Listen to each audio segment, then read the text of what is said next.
The command deck of the Vathrek warship Eternal Dominion hummed with the satisfied chittering of victory. Fleet Commander Zixthor's crystalline eyes gleamed as he observed the burning human colony below. New Hibernia's shields had fallen. Its defense platforms drifted as lifeless metal. The battle, by all tactical assessments, was over. The humans send a single shuttle. His tactical officer hissed, mandibles clicking in amusement. One vessel. They surrender. Zixthor's forearms gestured dismissively. In his 3 centuries of conquest, he had seen 1,000 species kneel. Humans would be no different. They had fought well, better than expected, but biology could not defeat the hegemony's superior numbers. The mathematics were simple. Allow it to dock, he commanded. Let us accept their capitulation with grace. What emerged from the shuttle's bay was not what they expected. The figure stood no taller than an average human, clad in black armor that seemed to absorb light itself. A skull-faced mask concealed their features, and they moved with an unsettling fluidity that made even the hegemony's elite guards hesitate. Zixthor had reviewed human cultural databases. This was their Reaper imagery, symbols of death they'd carried since their ancient past. Dramatic, Zixthor mused. I am Fleet Commander. I know who you are, the figure interrupted, voice distorted by the mask's modulators. I'm here to discuss terms. There is only one term, Zixthor replied. Unconditional surrender. Your colony burns. Your fleet is scattered. You have 3 hours, the Reaper said calmly. That's what you have. Confusion rippled through the command deck. The tactical officer's translator struggled with the human's meaning. You misunderstand your position, Zixthor said, leaning forward. We have orbital supremacy. You have 3 hours before the real fighting starts. The Reaper's hand moved to their mask. See, Commander, you made a fundamental error in your intelligence gathering. You studied our military, our ships, our weapons, but you didn't study us. Fingers found the mask's release mechanism. You thought the battle was over when our defenses fell. You thought you were fighting our military, the Koke.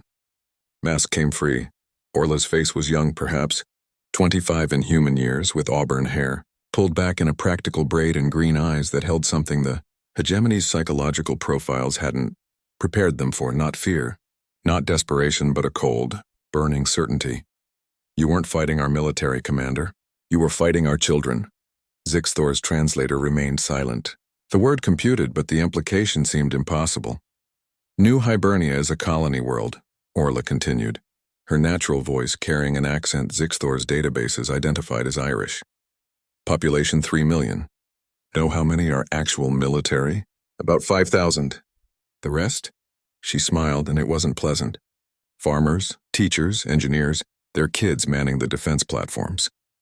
The local militia, shopkeepers and bartenders, buying time. This changes nothing, Zixthor said, but uncertainty crept into his voice. It changes everything.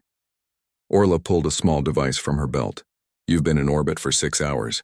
You've been so focused on my world, you forgot to watch your flanks. Tell me, Commander, how long does it take a human dreadnought to jump 3 systems at full military burn? Zixthor's blood chilled. He turned to his tactical officer. Scan for Guy, the alarms answered before the officer could. 16 human warships materialized from faster than light, and these were nothing like the colony's cobbled defense fleet. These were sleek, scarred predators bearing names like Indomitable, Retribution, and Remember Proxima. Each one outmassed Zixthor's flagship by a factor of 3.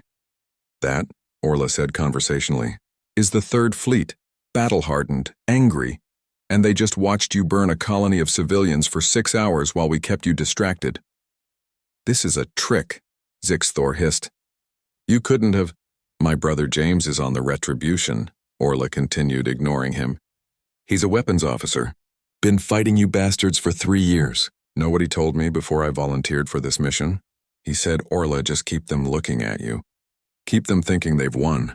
Humans are real good at looking beaten right before we hit back. The communication channels erupted.